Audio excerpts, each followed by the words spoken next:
Segunda de Corintios 7:1. Como tenemos estas promesas, queridos hermanos, purifiquémonos de todo lo que contamina el cuerpo y el espíritu, para completar en el temor de Dios la obra de nuestra santificación. Así que, amados, puesto que tenemos tales promesas, limpiémonos de toda contaminación de carne y de espíritu, perfeccionando la santidad en el temor de Dios. Otra versión: queridos amigos, dado que tenemos estas promesas, limpiémonos de todo lo que pueda contaminar nuestro cuerpo o espíritu y procuremos alcanzar una completa santidad, porque tememos a Dios. Este versículo resume el contenido del libro de Segunda de Corintios. Pablo el apóstol, en una carta escrita con la autoridad de Dios, pone sobre la mesa espiritual las verdades de Dios puestas en su boca, poniendo en defensa esta verdad en él. Pone al desnudo los rumores y murmuraciones de cierta cantidad de personas que dudaban de su autoridad.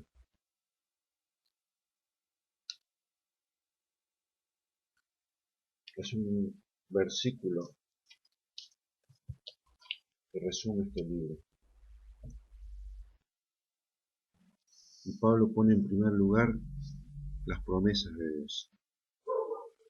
Queridos amigos, teniendo tales promesas, ¿de qué serviría vivir una vida cristiana si no tenemos una esperanza? Si no tenemos nada que esperar, ¿por qué esperaremos? Hay una promesa para cada circunstancia de nuestras vidas. Al abrir la Biblia, en todos los libros de la Biblia hay promesas latentes de Dios en cada momento. Una promesa está en Ezequiel 36:27 y dice: pondré dentro de vosotros espíritu, y haré que andéis en mis estatutos, y guardéis mis ordenanzas, y las pongáis en obra. Teniendo esta promesa, ¿cómo podemos responder ante lo que está escrito? Sino limpiando cada día, cada momento, de toda contaminación de carne y espíritu. Y algo que me llamó poderosamente la atención fue cuando dice limpiarnos de toda contaminación de cuerpo y de espíritu. Y dije, ¿el espíritu puede contaminarse? Dado que tenemos a Dios dentro de nuestro, el Espíritu Santo habitando dentro de nosotros, ¿cómo puede nuestro espíritu contaminarse? Y esa es la pregunta que motivó a que comenzara este estudio, tratando de encontrar cuáles eran esas contaminaciones que corrompen nuestra carne y nuestro espíritu y hace que nuestra alma eh, termine separándose de Dios y de la voluntad de Dios. En los versículos que antecede 2 Corintios 7:1, Pablo pone a la luz de las Escrituras las promesas de Dios. 2 Corintios 6:16, 18 dice: viviré en ellos y caminaré entre ellos. Yo seré su Dios y ellos serán mi pueblo. Por lo tanto, salgan de entre los incrédulos y apártense de ellos, dice el Señor. No toquen sus cosas inmundas, y yo los recibiré a ustedes. Yo seré su Padre, y ustedes serán mis hijos e hijas, dice el Señor Todopoderoso. Cuando leemos esto, y leemos el versículo que arranca, ¿no?, este estudio, y vemos qué parecidos que son. Pablo estaba leyendo en Ezequiel Esto viene de Ezequiel 37, 27, dice, estará en medio de ellos mi tabernáculo, y seré a ellos por Dios, y ellos me serán por pueblo, y sabrán las naciones que yo Jehová santifico a Israel, cuando mi santuario esté en medio de ellos para siempre. Desde el momento que nosotros aceptamos a Jesús como nuestro Salvador, como nuestro Señor, Él habitó en nosotros. Y dice su palabra que Él dice que habitará en medio de ellos, en medio de nosotros, para siempre. Unos versículos anteriores, en el capítulo anterior, en, en el capítulo 36, vamos a leer desde el versículo 22, dice, por tanto, di a la casa de Israel, así dice el Señor Jehová, no lo hago por vosotros, oh casa de Israel, sino por causa de mi santo nombre, el cual profanasteis vosotros entre las naciones a donde habéis llegado, y santificaré mi gran nombre, profanado entre las naciones, el cual profanasteis vosotros en medio de ellas, y sabrán las naciones que yo soy Jehová, dice el Señor Jehová, cuando yo sea santificado en vosotros delante de sus ojos. Pues yo os tomaré de entre las naciones, y os recogeré de todas las tierras, y os traeré a vuestro país. Fíjense en esa promesa. Esparciré sobre vosotros agua limpia, y quedaréis limpios. De todas vuestras inmundicias y de todos vuestros ídolos os limpiaré. Os daré también un corazón nuevo, y pondré un espíritu nuevo dentro de vosotros, y quitaré de vuestra carne el corazón de piedra, y os daré un corazón de carne. Y pondré dentro de vosotros mi espíritu, y haré que andéis en mis estatutos, y guardéis mis ordenanzas, y las pongáis por obra. Habitaréis en la tierra que di a vuestros padres, y vosotros me seréis por pueblo, y yo seré a vosotros por Dios. Y os libraré de todas vuestras inmundicias, y llamaré al trigo, y lo multiplicaré, y no os haré pasar hambre. Multiplicaré asimismo el fruto de los árboles y el producto de los campos, para que nunca más recibáis oprobio de hambre entre las naciones. Y os acordaréis de vuestros malos caminos y de vuestras obras que no fueron buenas, y sentiréis asco de vosotros mismos por vuestras iniquidades y por vuestras abominaciones. No lo hago por vosotros, dice Jehová. Sabedlo bien. Avergonzaos y cubríos de confusión por vuestras iniquidades, casa de Israel. Una palabra que, meditándola bien, nos da ánimo, nos da esperanza, pero también nos advierte eh, en cómo manejamos nuestras responsabilidades. Dios dice, yo no lo hago por ustedes, sino que lo hago por mi santo nombre. Habla de un Dios que está, en cierta manera, haciendo lo natural, ¿no? Está herido, porque su pueblo no lo reconoció delante de las naciones. Entonces Él actúa y pone esta promesa delante nuestro. Él dice, yo pondré mi espíritu en ustedes. Y nosotros pensamos, ¿cómo Dios puede poner su espíritu dentro nuestro, siendo tan malos, siendo tan humanos? tan corrupto, que vamos constantemente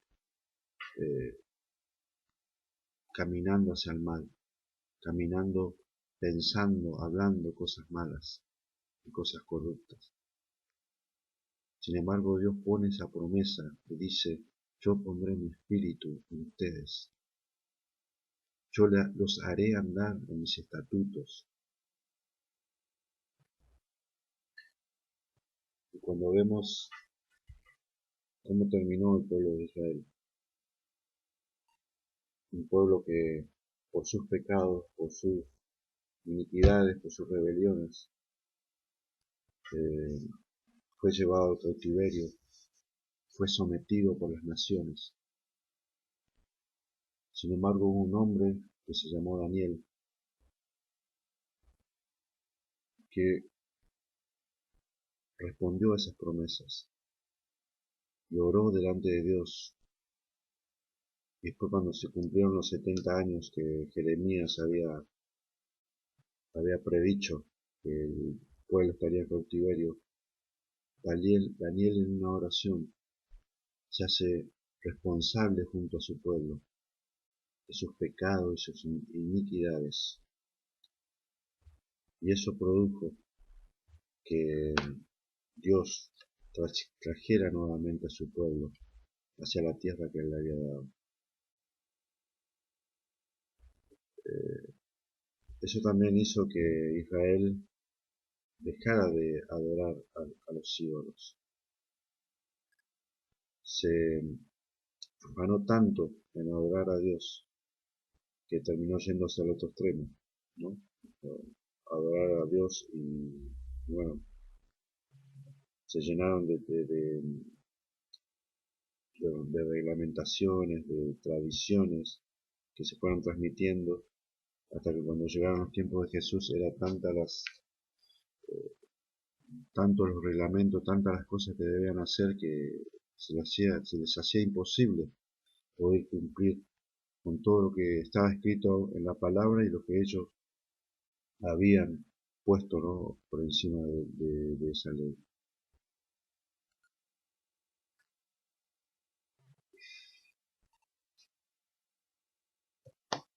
Cuando leemos esto, Dios nos dice claramente: no vine para que estén simulando ser lo que creen que son. Mi espíritu está en ustedes, son mi templo, dice, donde estoy yo. Esto nos tiene que llevar a la reflexión, nos tiene que llevar a entender que Dios nos ama tanto, que pone constantemente su gracia sobre nosotros. Esa gracia nos envuelve en un manto de perdón, y cada día que abrimos los ojos podemos orar al Señor y decirle: gracias, Señor, porque tu gracia está sobre mí otra vez. Y aunque el día anterior hayamos hecho cosas que no agradaran a Dios, pero dentro del perdón de Dios, Él nos envuelve y nos limpia. Pero hay una advertencia que nos tiene que hacer responsables, que nos tiene que hacer que cumplamos nuestra parte. Pablo dice: si tienen tales promesas, si al abrir la Biblia encuentran una promesa cada 2 o 3 versículos, y cada vez que abrimos la Biblia, en cada capítulo, en cada libro, hay promesas de Dios, de sanidad, de restauración, de disciplina, de promesas de que Dios va a estar en todo momento y hará, promesas de que Dios eh, quitará dentro de nosotros todo lo que le desagrada, todo lo que está a nuestro alrededor. Teniendo tales promesas, dice: ¿cómo nosotros no podemos limpiarnos de todo eso? Y dice, Pablo dice: limpiémonos. O sea, tiene que haber una actitud, una condición de parte nuestra de poner nuestra voluntad en separarnos de todo eso. Dios dice: yo tengo las promesas. Y la promesa está basada en algo que está firme, que es mi palabra. Dice, yo soy Dios. Yo voy a santificar mi santo nombre. Si esas promesas están basadas en el atributo de lo que es Dios, en su pureza, en su santidad, en todo lo que Él es, ¿cómo podemos dudar de que éstas se cumplan? Dios puso promesas en su Biblia para que nosotros podamos apoyarnos en ella y empezar a limpiarnos, empezar a caminar por ese camino de santificación.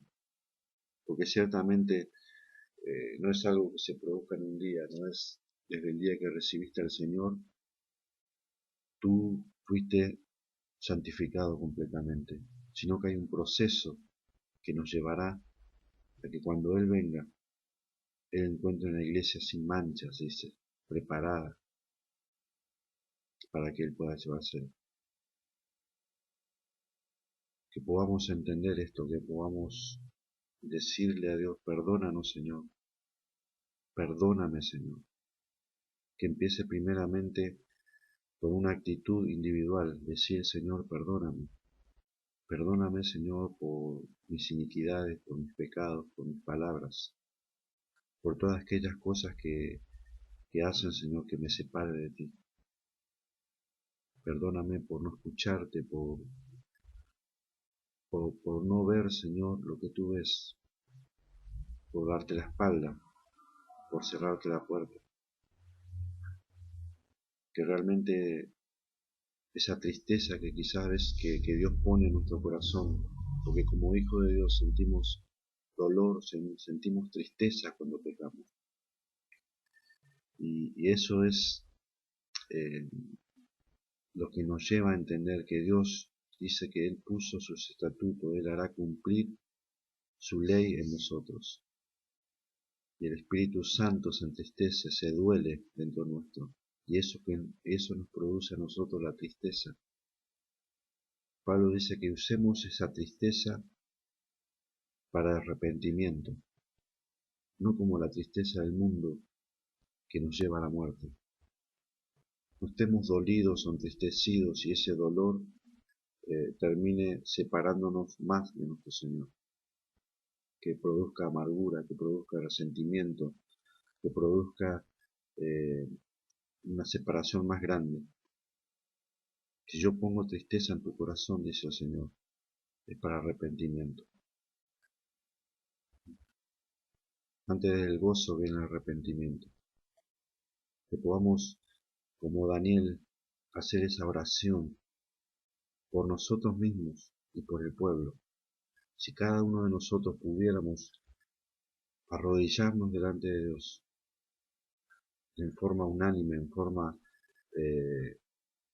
como una comunidad cristiana, como un cuerpo, y poder decir, Señor, perdónanos, perdónanos, Señor.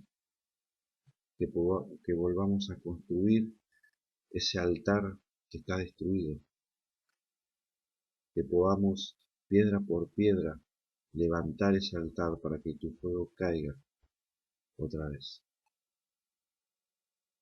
Rogamos por el avivamiento, clamamos para que Dios ponga en nosotros eh, esa gloria, esa manifestación del Espíritu sobre nuestras vidas. Pero nos olvidamos que para que eso suceda nosotros tenemos que estar limpios, tenemos que estar responsablemente de acuerdo con el Señor, poniendo nuestra voluntad dentro de su voluntad. Que podamos decirle al Señor todo lo que tengo, todo lo que soy, todo lo que digo, lo que hago, Señor, es para hacer tu voluntad. Cuando podamos, como iglesia, tener esa unanimidad, entonces el fuego caerá. Cuando dejemos de lado eh, todo resentimiento, todo negativismo, cuando dejemos de mirar al otro y ver solamente sus errores o sus malos caracteres, que podamos empezar a ver lo que Dios ve en cada uno de ellos y entender que así como Dios ve en esas personas o las personas que nosotros creemos que actúan mal, vemos lo que Dios ve, un hijo de Dios, que Él los limpió, que Él los redimió. Cuando empecemos a ver esas cosas y vernos a nosotros mismos en ellos y ver que nosotros también estamos en las mismas condiciones, que podamos entender que Dios nos mira primeramente como cuerpo entero. Tú pensarás, yo estoy sano, soy próspero, estoy bien con el Señor, estoy en comunión con el Señor, pero nosotros somos solamente una parte de ese cuerpo. Aunque mi brazo esté sano, pero mi vista esté enferma, ¿de qué me servirá el brazo si con la vista no puedo ver dónde puedo tocar o dónde puedo tomarme para usar esas manos? Que podamos usar todas las partes de nuestro cuerpo para poder sanar lo que está enfermo y restaurar aquello que ha sido destruido o corrompido. Mi oración de hoy es, Señor, perdónanos. Perdónanos, Señor, como cuerpo, como iglesia, que podamos recibir, Señor, como una iglesia que tú deseas, Señor, esta palabra del día de hoy, que podamos decir, Señor, teniendo tales promesas, vamos a limpiarnos de toda contaminación del cuerpo, de toda contaminación del espíritu, y por medio del temor de Dios, empezar a santificarnos, empezar a terminar este proceso de santificación, porque si no terminamos este proceso, Dios no puede venir. Hay una palabra que dice, cuando el Hijo del Hombre venga, ¿hallará la fe en la tierra? Y esa es una pregunta que Él no se hizo porque Él no sabía la respuesta, sino esa es una pregunta que debemos hacerla nosotros mismos y entender. ¿Hay fe suficiente como para continuar, como para seguir insistiendo en hacer la voluntad de Dios en todo momento? ¿Tenemos esa fe activa, eficazmente produciendo y realmente haciendo lo que Dios quiere para nosotros? Vamos a santificarnos, de iglesia. Vamos a buscar en la palabra de Dios esas promesas que nos dan la base suficiente para entender que el camino que estamos haciendo, el camino que queremos seguir de parte de Dios, es un camino recto, es un camino que nos llevará hacia la eternidad con Él. Recibe a Jesús nuevamente, renueva su pacto con Él, que podamos entender cada día que Dios vino a nuestras vidas para quedarse para siempre, eternamente, y es nuestra responsabilidad mantener eso, es nuestra responsabilidad que eso no desaparezca. Dios puso su parte y lo pone cada día, en cada momento. Dios es fiel y nunca dejará de cumplir cada una de sus promesas. Pero nosotros tenemos que tomarla. Tenemos que asirnos de esa promesa y permitir que el Espíritu Santo termine de sanar esa parte del cuerpo que aún está enferma, que aún está corrompida. En el nombre de Jesús pongo esta oración delante de Él, para que la iglesia del Señor sea sanada, sea restaurada, que las piedras del altar sean levantadas totalmente, que sea armado todo el altar de Dios, para que podamos darle la adoración que Él se merece, una adoración en espíritu y en verdad. Y entonces el fuego caerá. En el nombre de Jesús, esta es la oración. Amén.